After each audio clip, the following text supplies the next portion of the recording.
अमीर लोग पैसे के लिए काम नहीं करते। नमस्कार, मैं हूँ मेघा कुमावत और आज हम चर्चा कर रहे हैं रिच डैड पुअर डैड की बुक पर। ये समझने की कोशिश कर रहे हैं कि आखिर अमीर और अमीर कैसे होते जाते हैं।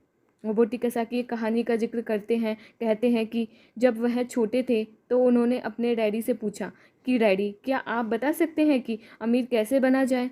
ये सुनकर उनके पुअर डैड, जो कि एक स्कूल में पढ़ाते थे, ये सुनकर उन्होंने कहा कि अमीर क्यों बनना चाहते हो। इस पर कियोसाकी कहते हैं कि आज कुछ बच्चों ने और उनके पेरेंट्स ने हमें गरीब कहा।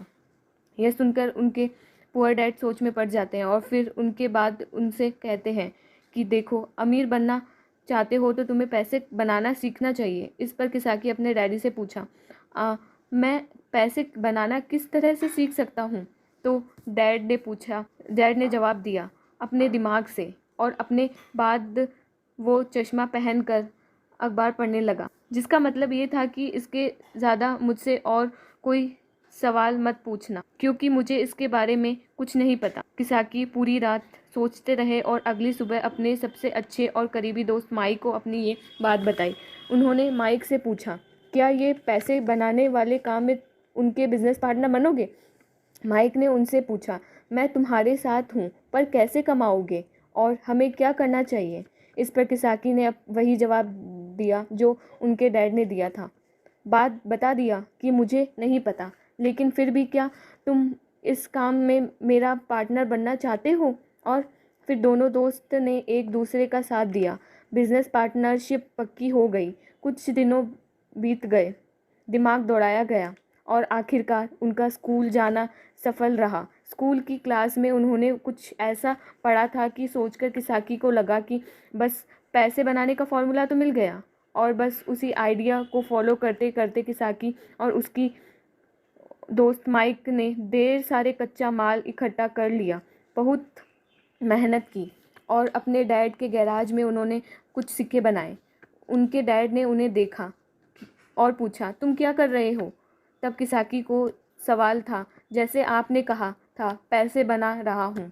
तब उनके जो पुअर डैड थे कियोसाकी को कहा कि आओ, मुझे तुमसे बात करनी है। कियोसाकी और माइक वहाँ सीढ़ियों में बैठ गए। साथ में कियोसाकी के पुअर डैड थे और माइक के डैड, जो कि रिच थे, वो भी बैठ गए।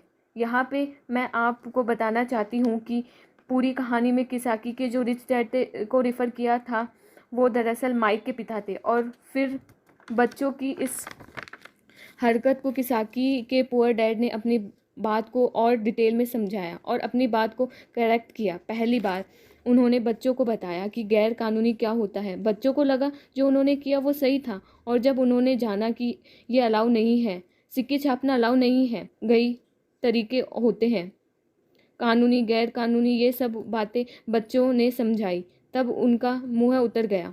फिर उन्हें पूछा, हम अमीर कैसे बन सकते हैं। तब कियोसाकी के डैड ने उनसे कहा, अगर तुम्हें सच में अमीर बनना है, रिच बनना है, तो तुम मुझसे नहीं, माइक के डैड से पूछो। कियोसाकी ने अपने डैड से कहा, पर आप क्यों नहीं बता सकते, हम गरीब क्यों हैं। कियोसाकी के पुअर डैड ने कहा, क्योंकि मैं टीचर हूँ और मैंने पैसे कमाने का राह नहीं चुना है।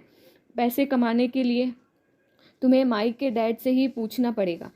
क्या खूबसूरत बात समझाई है कियोसाकी ने कि अगर हमें कोई पर्टिकुलर अचीव करना है, कोई लक्ष्य प्राप्त करना है, तो हमें रास्ता भी सही चुनना होगा, दर्शक भी सही चुनना होगा। कहते हैं कि सफल होने के लिए मेहनत करना बहुत ज़रूरी है। मेहनत तो एक मजदूर भी करता है। सफल पाने के लिए, सक्सेस पाने के लिए सही दिशा है, सही स्ट्रेटजी के साथ मेहनत करने से ही सक्सेस हासिल होती है।